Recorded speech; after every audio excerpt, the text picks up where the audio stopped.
मध्य प्रदेश में बीएड के अभ्यर्थियों में आईए को लेकर कई प्रकार की बातें चल रही हैं।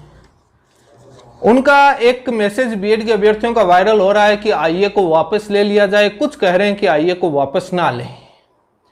लेकिन एक बात मैं बता देता हूं, आपको कोर्ट प्रोसीजर का मालूम हो या गूगल पर सर्च कर लीजिए, यदि आप किसी भी कोर्ट में कोई जानकारी छुपाते हैं और आपको मालूम होते हुए वहां पर आप होते हुए भी, तो वहां पर जुर्माना भी लग जाता है।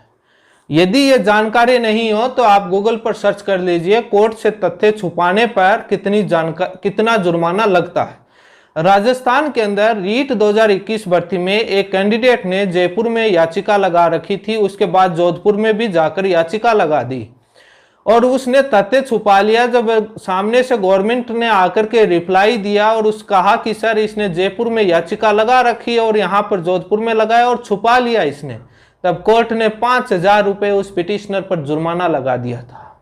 यह चीज शायद मालूम नहीं है, छुपाने पर जुर्माना भी लग सकता है। आईए में उन्हीं पिटिशनर ने आईए लगाई है जो सुप्रीम कोर्ट में लगे हुए हैं और उनको जानकारी थी और उसके बावजूद लगाया, छुपाया है। तो ये डरिए मत, जुर्माना भी लग सकता है तथ्य छुपाने पर, यह बात नोट कर लीजिएगा।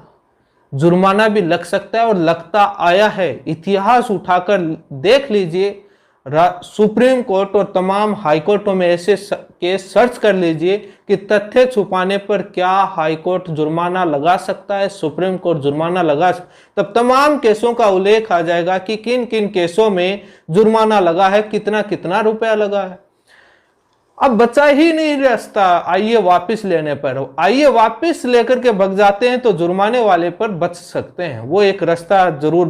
तभी उस एडवोकेट ने जो भी वायरल हो रहा है सलाह सही दी है कि निकल लीजिए, वापस ले लीजिए, अन्यथा जुर्माना लगेगा। तो जितने पिटिशनर जो हैं छुपाया पर के हिसाब से कितने का बनेगा पता नहीं, बाकी तो कोर्ट डिसाइड करेगा। लेकिन लगता आया है तथ्य छुपाने पर यह बात सत्य है।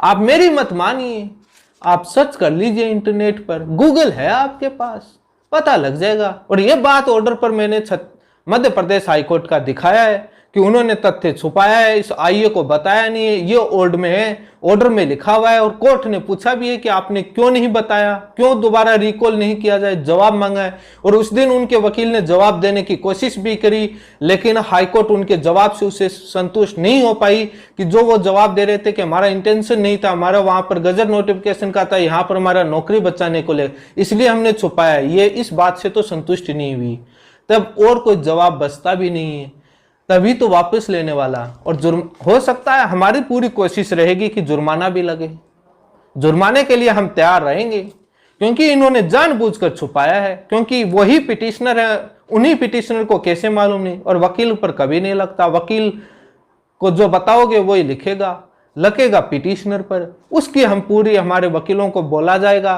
कि इन पर जुर्माना भी लगाइए ताकि याद तो रखें, कहीं पर भविष्य में ऐसा खिलवाड़ तो नहीं करें।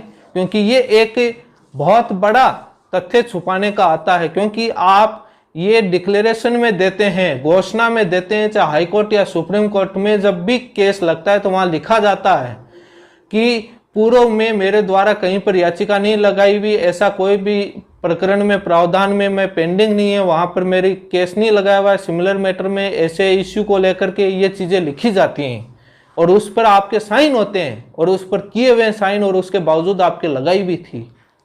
इसका नतीजा देखिए।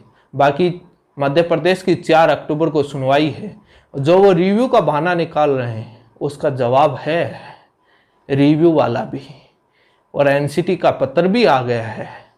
कई हैं हमारे पास जो तोड़ निकाल रहे हैं, उनसे 2 कदम आगे जा रहे हैं, उनको मालूम नहीं। जो उनकी बातें हैं वो मुझे मालूम है, उनको मालूम नहीं, लेकिन लेके आइए, उनसे कई एडवांस कदम हम आगे हैं। इसी के साथ धन्यवाद।